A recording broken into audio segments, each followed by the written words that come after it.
Ministerial series, at least that portion of it, talking about the shepherd and sheep last week. Today we're going to embark upon the second metaphor, the second of three metaphors that we're going to be ministering on. And the metaphor that we're going to be ministering on now that represents the relationship between God and his people is the metaphor of fathers and sons. So when we're talking about the relationship between fathers and sons, we can expand that to talk about the relationship between fathers and their children.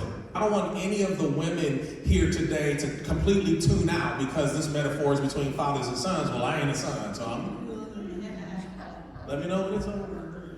1 John chapter 3, verse number 1. It says, "Behold, what manner of love the Father has bestowed upon us, that we should be called the sons of God."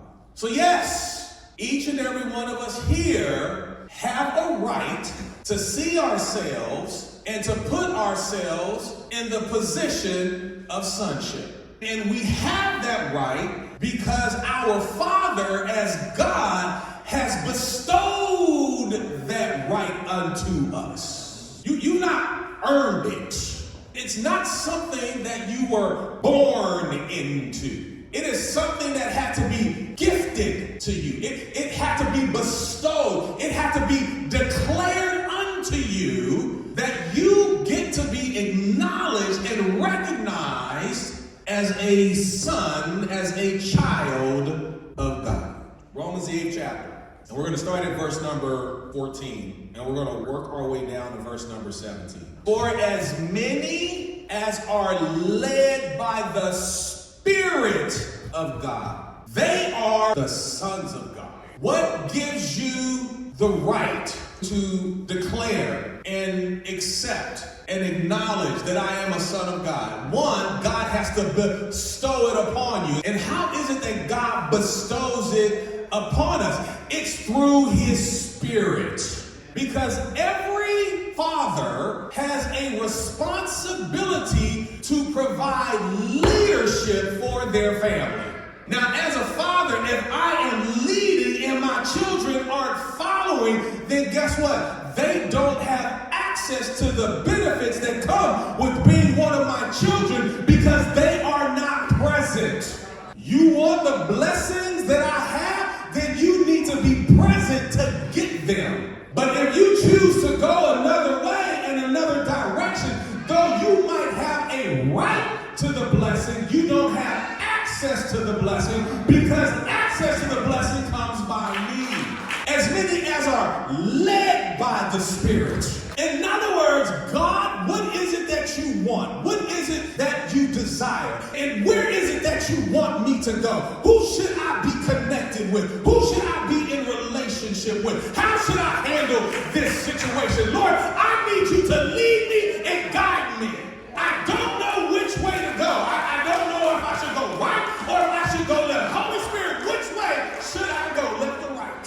I am not going to lead to my own understanding, but in all of my ways, I'm going to acknowledge him and let him direct my path.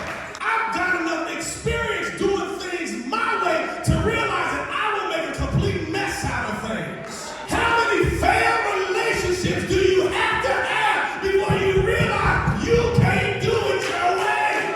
But let me be patient and wait and say, God, who do you have for me? And oh, by the way, Lord, if it's nobody, I'm good with that too. Oh, I'm talking now. Because we're good with allowing his Spirit to lead us and guide us into all truth as long as he's leading us in the way that we like.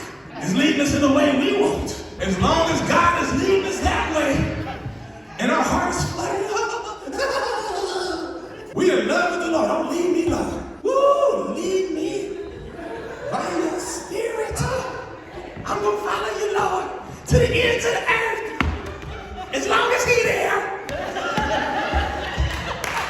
We love being led by the Spirit as long as that leading is in alignment or in confirmation with what we want to do. But when the Spirit leads us in a way that, head scratcher, all of a sudden we want to deviate, do it on our own, and then wonder, how did I end up in this mess? For you have not received the spirit of bondage. You have not received the spirit of those things that cause you to be like a slave and again to fear, but rather you've received the spirit of what? Adoption. You know, so there's two ways to think about adoption.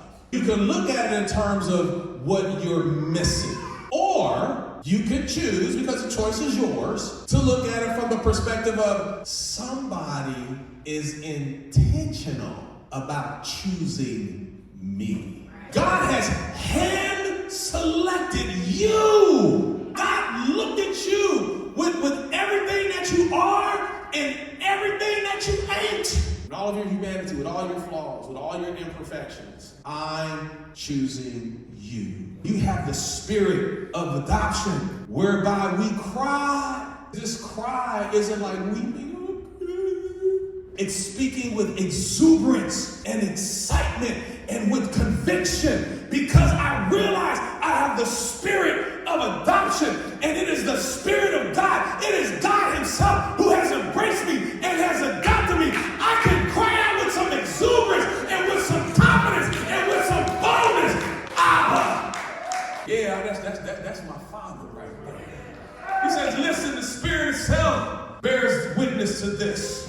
The Spirit itself confirms and validates this truth, that you are a child of God. In verse 17, and if you're a child of God, then you're an heir, heirs of God, and joint heirs with Christ. Every promise that was made to Christ applies to you. Every benefit of being a child of God that applied to Jesus applies to you. Just as angry as God got when they mistreated Jesus is just as angry as God gets when people mistreat you. But only all these promises, all these truths, all these wonderful things, there's a qualifier. As many as are led by the Spirit of God, they are the sons of God. That is the opportunity that God is presenting to you today. He says, I'm willing to adopt each and every one of you that are here today if you're willing to go through the process of adoption.